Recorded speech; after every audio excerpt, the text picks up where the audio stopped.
नमस्कार दोस्तों, welcome to grow your wealth 91, your own YouTube channel for wealth creation in the long term. आज हम अपने model portfolio का वीक 5 एनालिसिस कर रहे हैं। Today is Saturday, so all prices have been taken as the last traded price on Friday. तो चलिए हम आगे बढ़ते हैं। With disclaimer, we are not registered with SEBI, इसलिए ये सारे कंटेंट जो है एजुकेशनल पर्पस के तौर से लीजिएगा। कोई भी प्रॉफिट और लॉस के लिए हम लायबल नहीं हैं। You can use this video as a reference to enhance your knowledge and accordingly invest in the money market to make long term returns. हमारा इन्वेस्टमेंट डेट था 23 October 2020। It is very fortunate and we are very lucky कि stock market has seen a sudden uprise. Nifty index has touched 13,000 levels. तो जो भी हो रहा है अभी, उसका पूरा का पूरा क्रेडिट जो है वो सिर्फ स्टॉक मार्केट और एफ के इन्वेस्टर्स को जाता है। It could have gone either way, नीचे भी जा सकता था। तो ये जितने भी शेयर्स के ग्रोथ हैं, इसका कोई भी क्रेडिट कोई इंसान ले नहीं सकता है, because no one can predict whether stock market will go up और not in the short run. जैसे I never thought in my life कि 23 अक्टूबर को इन्वेस्ट किए हुए शेयर्स आज 15% का नेट रिटर्न देगा। ये ईज़िली नेगेटिव भी हो सकता था या स्टैगनेंट हो सकता था, लाइक 5 to 10% के बीच। But I got very lucky in the short run, and इसलिए मेरे को शॉर्ट टर्म इन्वेस्टमेंट करना पसंद नहीं है। मैं कभी भी इन्वेस्टमेंट शॉर्ट टाइम होराइजन के हिसाब से करता नहीं हूँ।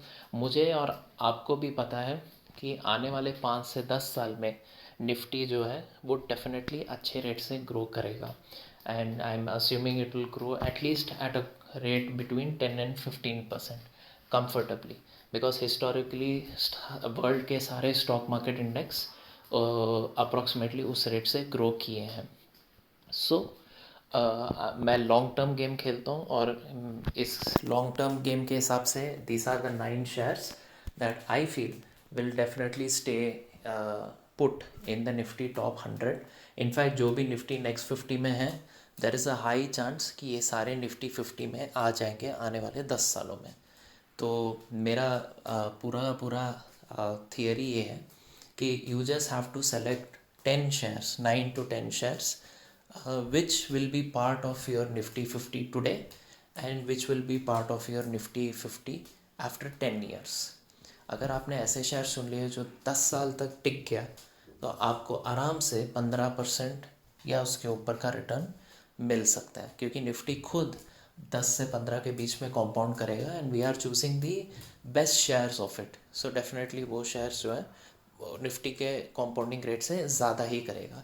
और इसी चीज़ को प्रूव करने के लिए मैंने निफ्टी का ग्रोथ और इन शेयर्स के नेट ग्रोथ को हर हफ्ते कंपेयर किया है।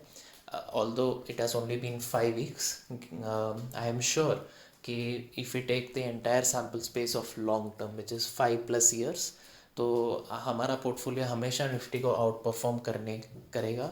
At least in 90% of the cases comfortably outperform कर सकता है। तो with all that being said, let us quickly see how our portfolio has performed. So Abbott is currently at -3%, Asian Paint is at +5%, Bajaj Finance is at +50%, and Bajaj Finance का allocation 15% है। तो Bajaj Finance has been a huge contributor in our portfolio's growth. Definitely significant contribution वहाँ से आया है। Berger paints का 6% growth हुआ है, HDFC बैंक का 16%, and HDFC bank also is 15%। So basically bank Nifty का जो सडन राइज हुआ है FIA इन्वेस्टमेंट से, उसमें Bajaj finance and HDFC bank ने काफ़ी की रोल प्ले किया है। Whether you like to believe it और not guys, I had HDFC bank, I had purchase HDFC bank shares last year at a price of 1100 something, और वो पूरे साल तक नेगेटिव या ज़ीरो रिटर्न्स में था। बट आज के डेट पे it is given me very high positive returns. So that is what is called patience investing. तो इसलिए मैं आपको ये बता रहा था कि ये एग्जांपल मैंने इसलिए दिया क्योंकि 1 साल तक मैंने HDFC बैंक के शेयर्स को पकड़ के रखे, मैंने कभी बेचा नहीं, मैंने ना बेचने का सोचा। मेरे को पता था कि आने वाले 5 से 10 साल में बैंक जो है काफ़ी अच्छा कर रहा है, आगे भी करेगा एंड अच्छे से ग्रो करेगा. And today I have been rewarded thanks to F I Is investing. And इस ये जो एफ आई आई का इन्वेस्टिंग है जिससे निफ्टी ऊपर ग्रो किया है, ये कोई प्रेडिक्ट नहीं कर सकता है. बहुत ईजिली मेरा मॉडल पोर्टफोलियो जो 23 अक्टूबर को बनाया है वो नेगेटिव भी जा सकता था. It is just a stroke of luck कि within 4 to 5 weeks the portfolio has grown. तो इफ़ समवन टेल्स यू, देखो मेरे को स्टॉक मार्केट पता है, मैंने बताया था इस शेयर में डालो तो बढ़ेगा, आज बढ़ गया है, दे आर लाइंग. बिकॉज उनको भी पता होना इम्पॉसिबल है कि शॉर्ट टर्म में मार्केट ऊपर जाएगा कि नीचे. लेकिन हाँ, ये मैं कॉन्फिडेंस के साथ बोल सकता हूँ कि हाँ, आपको और मेरे को, सारे व्यूअर्स को पता है कि 10 साल के टाइम होराइजन में डेफिनेटली निफ्टी इंडेक्स जो है वो 12-13 हज़ार से तो ऊपर जाएगा ही जाएगा, और 10-15% के बीच में कॉम्पाउंड होके ग्रो करेगा. So this is something which we all know to be true, and I am only using that knowledge and investing in shares which I believe will stick around after 10 years. So HDFC Bank has given us 15%. ITC has given us 15%. Sorry, HDFC has given 16%. ITC has given 15%. Nestle ने 13% दिया है, page industry ने 12 दिया है, और पिडीलाइट ने 4 दिया है. तो क्लियरली हम ये देख सकते हैं कि Asian Paints, Berger paints and Pidilite are stuck between 4, 5 and 6%. That means ये थोड़ा सैचुरेशन हो चुका है. सो अगर मार्केट आने वाले समय में भी थोड़ा डल रहा है इन तीनों शेयर्स के लिए, तो बल्क बाइंग का ऑप्शन यूज़ कर सकते हैं. Because at the end of the day we are buying businesses, we are not buying share price. तो ये हमेशा याद रखिए. Asian Paint, Berger paints and Pidilite fantastic companies हैं, फैंटास्टिक मैनेजमेंट है, फैंटास्टिक ट्रैक रिकॉर्ड है. तो इनको ख़रीदने के लिए हमें प्राइस देख के डरने का कोई ज़रूरत नहीं है कि अरे प्राइस तो बढ़ ही नहीं रहा है करके. इसका सबसे बड़ा एग्जांपल मैंने जस्ट अभी दिया था, विच इज़ HDFC बैंक. 1 साल तक मेरा नेगेटिव या ज़ीरो था. सो you guys have nothing to worry about or nothing to fear as long as the business does good, right? तो चलिए वीकली परफॉर्मेंस चार्ट देखते हैं. We can clearly see that the blue chart, which is our portfolio, has always outperformed our Nifty का growth. तो 23 अक्टूबर को benchmark लेके अगर हम निफ्टी और अपना पोर्टफोलियो का नेट रिटर्न्स हर हफ्ते कैलकुलेट करें, तो वो चार्ट यहाँ पे orange is your Nifty, blue is your portfolio. तो क्लियरली हमारा पोर्टफोलियो, क्योंकि निफ्टी 100 में बिलोंग करता है, majority of the Nifty 50's growth has happened because of the stocks in our portfolio. इसीलिए द थियरी सेज कि हमारा पोर्टफोलियो निफ्टी 50 को डेफिनेटली आउट परफॉर्म करेगा in most of the cases. तो this is the graph and so far it has proven to be correct. आगे भी हम check करते रहेंगे. अब आते हैं आज के Q&A में. IPO, बर्गर किंग का IPO आने वाला है 2 दिसंबर से 4 दिसंबर के बीच, and I am sure many of you are thinking of buying the IPO.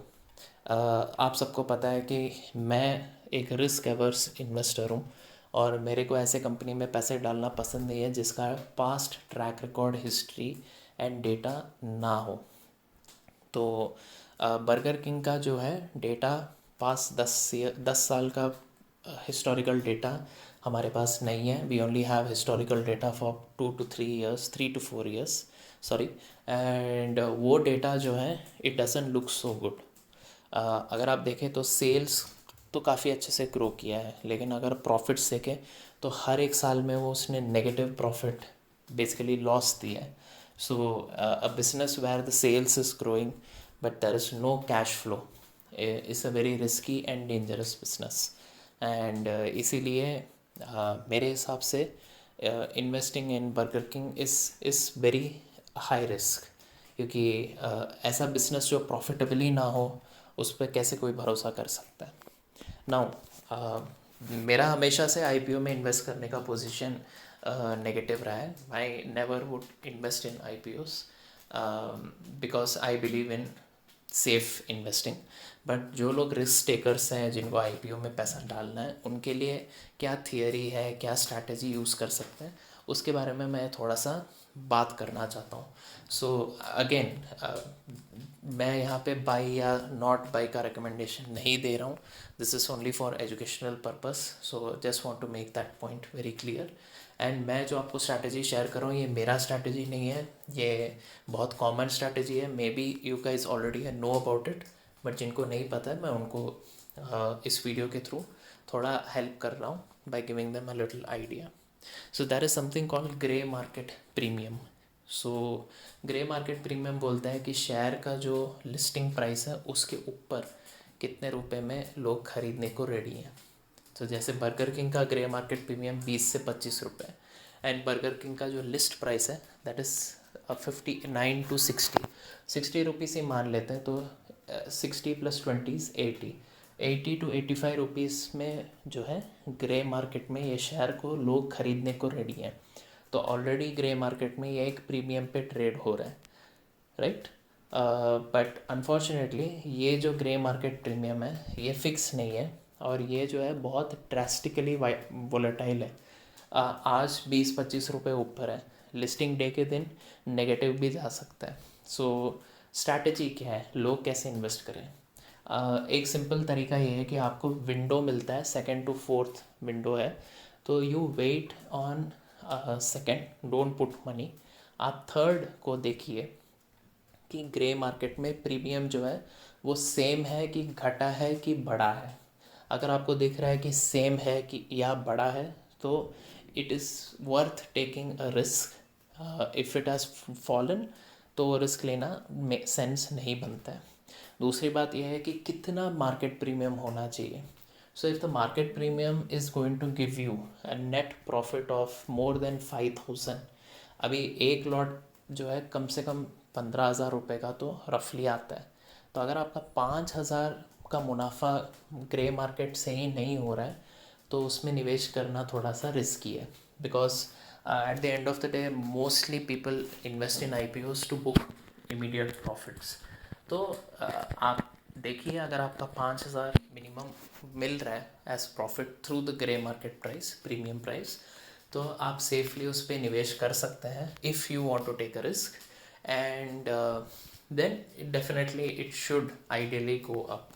Now most important question, when to book profits. तो प्रॉफिट बुक करने के 2-3 स्ट्रैटेजीज़ हैं. एक स्ट्रैटेजी तो ये है कि as soon as you make 5,000 you book it. Second that is basically you make 30% and about तो बुक कर लो. दूसरा स्ट्रैटेजी ये है कि अगर आपने प्रॉफिट बनाया है मोर देन 50%, तो आप जो ओरिजिनल इन्वेस्टेड अमाउंट है उसको आप विड्रॉ कर लीजिए, एंड जो रिमेनिंग शेयर्स हैं उसको चलने दीजिए. So if the company is very good, though it doesn't have 10 years of data, but you like the company, you like the product of the company, and you feel that in the future it will do well, but at the same time आपने 15,000 रुपये डालें जो कि छोटा amount नहीं होता है, and आप चाहते हो कि वो रिकवर हो जाए. तो जैसे ही थोड़ा 15,000 जो है मान लीजिए 25,000 या 30,000 हो जाता है, which does happen. Route Mobile के केस में हुआ था. तो इफ़ सच थिंग्स हैपन तो ओरिजिनल इन्वेस्टेड अमाउंट को आप विड्रॉ कर सकते हैं, और रिमेनिंग पैसा जो है प्रॉफिट उसको इन्वेस्टेड रखिए मार्केट में. तो इस तरीके से आप अपना रिस्क मिटिगेट कर रहे हैं, and you have at least recovered your invested amount. उस पर capital gains, short term capital gains tax लगेगा 15% का, बट ठीक है, that is a small price to pay for the risk that you would have taken. So these are few strategies and few tricks that I wanted to say. But if you are a risk averse investor and आपको burger king का IPO हर तरफ से news आ रहा है कि खरीद लो बहुत अच्छा है, बहुत अच्छा है, and you are not interested to buy because you are afraid of the company's share price movement, तो I strongly recommend that you just stay away from it. Because company ने प्रॉफिट तो नहीं बनाया है पिछले 3 साल में, और ये एक अकेला फैक्टर काफ़ी है बताने के लिए कि कंपनी के परिस्थिति फ़िलहाल ठीक नहीं है. That's all I had for today guys. I hope आपको ये वीडियो पसंद आया हो. And if you have any Q&As, you can post it. If you want me to analyze any company's share, you can let me know it through comments, or you can email me.